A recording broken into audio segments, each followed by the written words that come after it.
518e journal de bord, Jean-Marie Le Pen, bonjour. Bonjour. La semaine a été marquée par la disparition d'un grand artiste, d'un grand comédien français, très populaire et qui aurait eu un répertoire multiple, aussi bien classique que de boulevard. Évidemment, il s'agit de Jean Piat. Oui, c'est l'archétype du grand artiste français, et dans tous les sens du terme, à la fois beau, intelligent, talentueux, discret, bref, beaucoup de qualités. Il est mort très peu de temps après Françoise Dorin, qui était son épouse. Et évidemment, comme il me précède d'assez peu, n'est-ce pas, il est mort à 93 ans, j'ai un petit pincement supplémentaire. Il est resté en scène jusqu'au bout. Pour lui. Il est resté en scène jusqu'au bout, c'est un petit peu votre cas. Oui, absolument. Comme Molière, il le souhaitait, il est mort sur scène, presque. Mort sur scène. Vous aviez été un téléspectateur assidu des Rois Maudits autrefois ? Oui, bien sûr.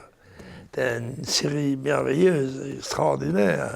Et vous savez qu'il était aussi très connu des jeunes parce qu'il avait fait des doublages de voix de dessins animés. Ah, ça je ne savais pas, je ne suis pas amateur. En tout cas, il avait traversé les générations. Jean Piat, qui vient de nous quitter. C'est vrai, c'est un grand artiste. Cette semaine a été également marquée par le discours d'entrée en campagne du Rassemblement national à Fréjus, le discours de Marine Le Pen. Je crois que vous l'avez regardé attentivement. Ah oui, parce qu'il était très attendu quand même. Sorti des vacances, l'entrée dans une campagne électorale qui promet d'être généreuse, à mon avis, celle des européennes. Et Marine n'a pas déçu, en ce sens que elle est revenue dans la ligne qui a fait le succès du Front National, avant qu'il ne s'appelle Rassemblement National. Et elle a dénoncé de façon très vigoureuse, parce que le danger est de plus en plus perceptible, celui de l'immigration massive et des conséquences désastreuses qu'il entraîne dans le domaine social, économique, financier, politique, moral.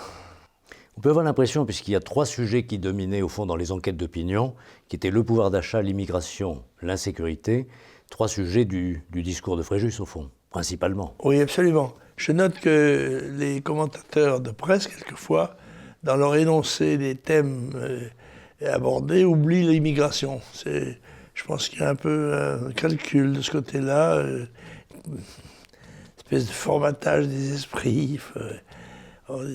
On est pour un certain camp, et voilà, c'est comme ça. Donc, et pourtant, ce sont des jeunes, ça m'a étonné, parce que ce sont des jeunes journalistes. Mais il faut croire qu'à l'école, les cours sont donnés de façon régulière et suivent la ligne qui était celle depuis des années.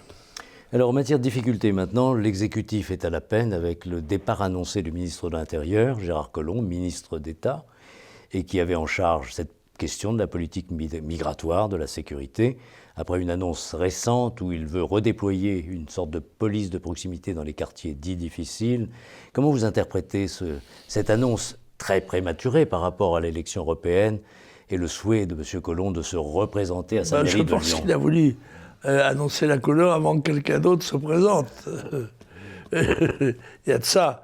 Et puis, je ne me suis pas étonné de voir la dégradation du climat de sympathie qui entourait le président de la République, qui est en effet un bon jeune homme, plein de talent, et chargé de médailles, si j'ose dire, n'est-ce pas, comme l'âne de la fable, mais qui n'a pas, selon moi, le charisme d'un chef, surtout dans une période difficile, dangereuse, qui est celle que la France aborde, avec toute l'Europe d'ailleurs, face au problème principal qui, vous savez, est celui de l'immigration que Marine Le Pen a bien traité, en entendant qu'il était à l'origine de beaucoup des difficultés de la France, dont d'ailleurs l'abaissement du niveau de vie, l'insécurité, le chômage, la dégradation générale des relations sociales. Je crois que, en ce sens, il a répondu à l'attente des militants et à l'attente des citoyens. Tout de même, cet émiettement généralisé, surtout à gauche, d'ailleurs, enfin, ça concerne le gouvernement Emmanuel Macron, ça concerne aussi la mairie de Paris avec la démission assez fracassante du premier adjoint d'Anne Hidalgo. On a l'impression que tout se défait dans cette politique française et que l'enthousiasme qui avait entouré l'élection de Macron est retombé à une vitesse assez surprenante. Oui, non, ça ne m'a pas étonné justement à cause de ça. C'est que l'homme, avec toutes ses qualités, manque de charisme. Et au moment des difficultés, il n'a pas le sursaut de comportement et de discours nécessaires pour redresser la situation. Et il est dans le fond un gestionnaire. Et il a commencé pas tout à fait, mais enfin au ministère des Finances socialiste, n'est-ce pas? Et il reste dans cette lignée. En effet, du bon jeune homme qui n'a pas d'ennemis, qui plaît à tout le monde, avec l'inconvénient, c'est qu'au moment où il faut se battre, il y a peu de combattants. Alors, plaire à tout le monde dans une certaine limite seulement, parce qu'il y a un milieu très réfractaire au macronisme, et un milieu qui souffre de la politique d'Emmanuel Macron, ce sont les retraités. Alors, il y a deux choses à dire. D'une part, la divergence avec M. Castaner, le dirigeant d'En Marche, le parti politique, sur la question des droits de succession qu'il voulait réformer à nouveau. Alors là, le président de la République s'y est opposé. Et puis le Premier ministre aujourd'hui qui annonce... C'était suicidaire. Le Premier ministre qui fait une démarche, lui, alors pour essayer de récupérer un petit peu de crédibilité dans le milieu des retraités, en voulant exempter 300 000 retraités de la CSG dès l'année prochaine. Autrement dit, là, quand même, ils sentent la difficulté, le danger. Oui, mais je crois que ce sont des procédés politiciens qui apparaissent comme tels à l'opinion et ne portent pas conséquences bénéfiques. Vous avez suivi peut-être ce qui se passe dans votre département d'élection d'origine, vous l'êtes toujours d'ailleurs comme député européen, dans les Alpes-Maritimes, où il semblerait que M. Ciotti ait réussi à avoir la peau de M. Estrosi à la tête de la plus grosse fédération des Républicains, celle des Alpes-Maritimes. Vous continuez à suivre un peu cette politique locale là-bas? Seigneur, gardez-moi de mes amis, je me charge de mes ennemis. Ils étaient l'un et l'autre de bons amis et de bons alliés. Puis à un moment donné, les intérêts personnels jouent et la question des successions s'engage, chacun pensant qu'il est le mieux placé pour succéder. Et je ne me suis pas étonné de ça. Petit élément peut-être positif pour le Rassemblement national dans cette partie du territoire? Tout va être positif pour le Rassemblement national. Et c'est la raison pour laquelle je lui prévois un très grand succès. Et d'abord parce que les trois candidats principaux qui se sont opposés à Marine Le Pen et à son parti, ce sont d'une part les Républicains qui sont en plein désarroi. C'est M. Macron lui-même qui connaît une baisse de tension très forte, et Mélenchon qui déçoit les espoirs qui avaient été mis en lui par un certain nombre de gens. Ils sont tous les trois européistes, alors que Marine va incarner une candidature eurosceptique qui correspond, me semble-t-il, beaucoup plus à l'opinion de la majorité des Français.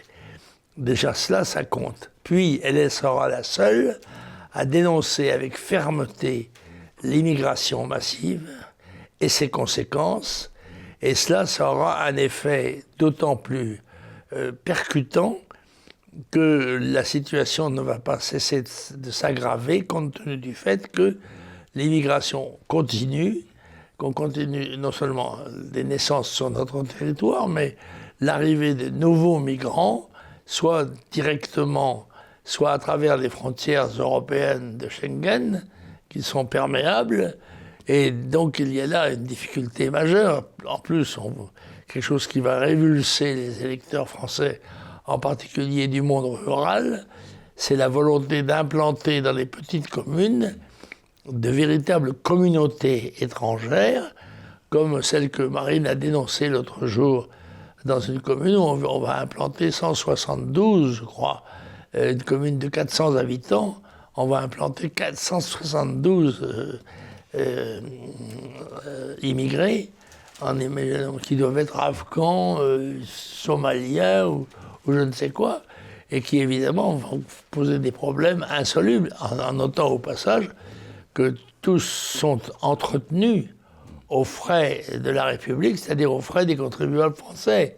On leur fournit le logement gratuit, on leur fournit la subsistance, parce qu'ils n'ont pas de travail, et on n'a pas de travail à leur donner.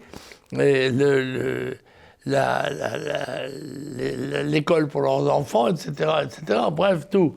On les prend en charge, comme on ne prend pas des Français qui sont dans le malheur ou la difficulté. Alors, ça, je crois que ça révolte le peuple et que la sanction aux élections va être terrible. Alors, il y a une échéance électorale dont on ne parle pas encore beaucoup, c'est le référendum d'autodétermination qui va avoir lieu le 4 novembre prochain en Nouvelle-Calédonie. On se souvient qu'en 1988, le Front National que vous présidiez s'était beaucoup engagé dans un premier référendum qui a programmé. C'est Jean-Pierre Stirbois qui portait nos couleurs là-bas, qui a été avec Yann, d'ailleurs, avec Yann Le Pen. Et c'est à son retour, probablement en grande partie à cause des fatigues accumulées au cours de ce très long voyage, que Jean-Pierre s'est tué en voiture à Pontchartrain, sur la route de Paris, sur la route de son bureau. Et évidemment, nous nous étions engagés à fond pour le maintien de la Nouvelle-Calédonie dans l'espace français, alors qu'il y a bien sûr des manœuvres qui ne sont pas seulement néo-calédoniennes pour arriver à l'effet inverse. On sait que l'Australie, par exemple, et des pays comme cela, la Nouvelle-Zélande aussi, aussi, poussent à la sécession. Encore que je pense que le territoire n'a plus tout à fait le même intérêt économique, parce que le nickel, dont il est le gros producteur, n'est pas aussi demandé qu'il l'a été, n'est aussi rare. Néanmoins, bien sûr, c'est un grand enjeu pour la France, parce que c'est une place absolument irremplaçable dans l'océan Pacifique. Et puis en termes d'espace maritime en général. Et en plus d'espace maritime qui, évidemment, dont il faut tenir compte. Alors toujours en politique étrangère, enfin à mi-chemin, puisqu'on vient d'évoquer l'Australie et la à propos de la Nouvelle-Calédonie ainsi que la Nouvelle-Zélande, la Pologne, le gouvernement polonais est décidé à aller jusqu'à dépenser 2 milliards d'euros pour favoriser l'implantation d'une base militaire américaine. Est-ce que ça veut dire qu'il y a toujours en Pologne et dans une partie de l'Europe cette crainte de devoir ressurgir le danger russe comme il avait surgi à l'époque de l'Union soviétique et même avant d'ailleurs dans l'histoire qui a opposé très longtemps la Russie et la Pologne? C'est possible, ce sont des tendances qui sont inscrites dans les gènes, ça, et qui sont difficiles à résorber. Mais peut-être la Pologne y trouve-t-elle son intérêt. En misant 2 milliards d'euros, elle pense peut-être en tirer 5 ou 10 de l'implantation d'une base américaine. Cela étant, c'est assez incompatible, me semble-t-il, avec la politique qu'il faudrait mener de rapprochement des deux grandes nations occidentales, c'est-à-dire à la fois les États-Unis et la Russie. Et dans ce domaine, il faut reconnaître que le rôle que joue l'Europe occidentale, avec ses 300 millions d'habitants, est très mince, c'est tout à fait hors de proportion avec ce qu'il devrait être. Jean-Marie Le Pen, maintenant, quelques lectures depuis la semaine dernière? Ah, des lectures, je pourrais vous présenter, je devrais vous présenter une dizaine de livres que j'ai reçus pendant toutes ces vacances et pendant le moment où j'ai été un petit peu en difficulté. J'en ai retenu 2 aujourd'hui, qui sont paradoxaux, parce que l'un exprime en quelque sorte les plaisirs de la culture, et l'autre les angoisses de l'avenir. Le premier est dû à un de nos amis, d'ailleurs. Il n'y a pas de mal à de temps en temps dire du bien de ses amis, qui est le marquis Jean-Paul Charrigue de Olmeta, qui a résumé en quelque sorte son activité professionnelle pendant longtemps dans un livre auquel je ferai le reproche de faire 600 pages. Oui, mais et de peser plus d'1 kilo. Pourquoi ? Parce que moi, je lis surtout la nuit, comme je pense beaucoup de gens, et le soir en tout cas, et il faut être un athlète pour arriver à lire ça dans son lit. à moins d'avoir un lutrin. Un lutrin de lit. Oui, oui, c'est ça, une organisation spéciale. Alors évidemment, c'est toute l'histoire, on peut dire, du spectacle en France pendant ces décennies, qui est rédigé de façon très élégante et très attractive. Mais c'est un livre que vous pourrez lire, je crois, jusqu'aux prochaines vacances, et même pendant les prochaines vacances, parce qu'il est tellement dense et tellement chargé d'informations que si vous souhaitez y accéder, eh bien, vous avez en main un instrument pour le faire. Alors donc, bravo. Et ça s'appelle Mon rétroviseur de droite. Oui, Mon rétroviseur de droite, oui, c'est ça. Et alors, à l'inverse, un tout petit livre, là, qui n'a pas beaucoup d'épaisseur. Attendez, c'est Via Romana. Via Romana. Alors, en revanche, un livre beaucoup moins épais, plus facile à tenir en main, mais à condition qu'il ne vous fasse pas trembler, s'appelle Le 7e scénario. Et c'est un livre qui est un avertissement solennel de ce qui, d'après l'auteur, attend les Français et la France. À savoir la révolte des populations immigrées dans un certain nombre de villes où ils commencent à devenir majoritaires. Et les scénarios qui se succèdent sont de plus en plus inquiétants. Et le 7e scénario n'est pas le dernier. Dans le dernier, l'insurrection d'une ville et sa proclamation d'indépendance reçoivent l'appui militaire étranger, auquel cas on entre là dans une guerre de type classique, aggravée par le fait qu'une partie des troupes sont déjà à l'intérieur du pays. C'est un livre, je dois dire, passionnant, mais plein de références techniques dont l'auteur dit qu'elles sont à la portée de tout le monde. Quelle maison d'édition ? C'est une maison d'édition. Alors ça s'appelle Stratdiplo. C'est une contraction de deux mots, stratégie et diplomatie, je pense. C'est le nom sous lequel l'auteur présente la série de thèses, la série de ces scénarios qui sont plus inquiétants les uns que les autres et qu'il faut méditer parce que, hélas, ils ne sont pas invraisemblables. Je sais bien que le pire n'est pas toujours certain, mais il n'est pas toujours à écarter non plus. Et la sagesse consiste à prendre connaissance des risques pour essayer d'y échapper. Et il relate évidemment une situation que nous dénonçons depuis longtemps, à savoir l'entrée massive de communautés étrangères, très souvent constituées par des jeunes hommes, qui peuvent être en effet les soldats d'une rébellion, puisque une grande partie d'entre eux ne partagent pas les mêmes convictions religieuses ni même politiques. Un livre passionnant à lire. Je ne vais pas vous donner le nom de l'auteur, puisque c'est un... il a lui-même caché sous un pseudo. C'est peut-être un collectif d'ailleurs, enfin, on ne sait pas. C'est possible. C'est passionnant. Merci Jean-Marie Le Pen et à la semaine prochaine. À la semaine prochaine.